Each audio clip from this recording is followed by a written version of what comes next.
Wentworth. Deputy Speaker, last Sunday I had the pleasure of joining Wentworth locals in Christensen Park, a beautiful stretch of land that's perched on top of the cliffs and provides amazing views of the ocean and Sydney Harbour. I was there alongside colleagues from Woollahra Council to celebrate National Tree Day and join in members of our community as part of Australia's largest tree planting and nature care event.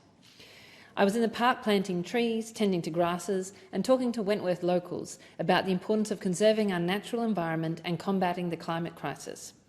But in that hour or two, elsewhere across Australia, the staggering truth is that 52 hectares of unique and threatened species habitat was bulldozed, an area equivalent to 28 times the Sydney Harbour Opera House. Australia has the highest rate of deforestation in the developed world, and every year we log about 2% of our native forests. The consequences of this destruction are enormous. We are the mammal extinction capital of the world, and if we continue at our current rate, we will lose national treasures like the koala and the greater glider forever.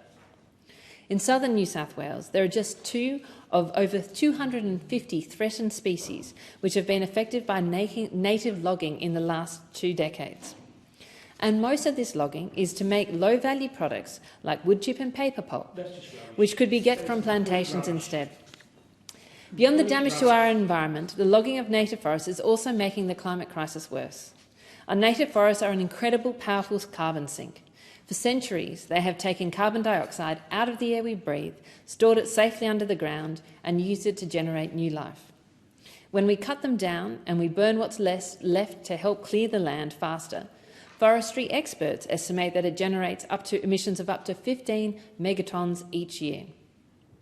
So if we stopped logging native forests in southern New South Wales, it would be by far the largest carbon abatement project in the state.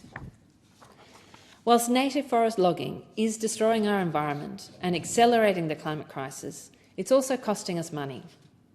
In the past 2 years alone, the New South Wales State Forestry Corporation has lost nearly $30 million in taxpayers' money. In the last financial year, Vic Forest lost $54 million. In a cost of living crisis, where every dollar matters, this isn't how we should be spending people's hard-earned money. The good news is that we have an opportunity to turn things around. We can protect our environment in ways that benefit our economy and provide new, high-paying jobs for people who currently work in native forest logging. Because this isn't a significant issue. I care very much about the livelihood of people who currently work in forestry, and I want to make sure that we find a way to support them through a change that is good for our environment and good for our economy, but it needs to be good for those communities too. In New South Wales, transitioning to active forest management, sequestering carbon and sustainable tourism is estimated to have a net benefit of nearly $50 million, with plantations taking up the slack for making timber products. This transition must be carefully managed, and in New South Wales that means supporting the roughly 600 workers who are currently employed in native logging activities. Because we all want the best for our workers and our wildlife. So real support means a proper plan for transition.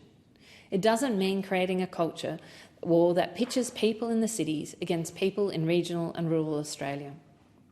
Deputy Speaker, ending native forest logging would be good for our environment, good for our climate and good for our economy. I welcome the commitment the Minister made to me in question time a few months ago that she would bring native forest logging under tougher environmental laws. But I urge her to go further, to follow in the footsteps of her colleagues in Victoria and Western Australia, to develop a national transition plan and to end native forest logging across Australia for good.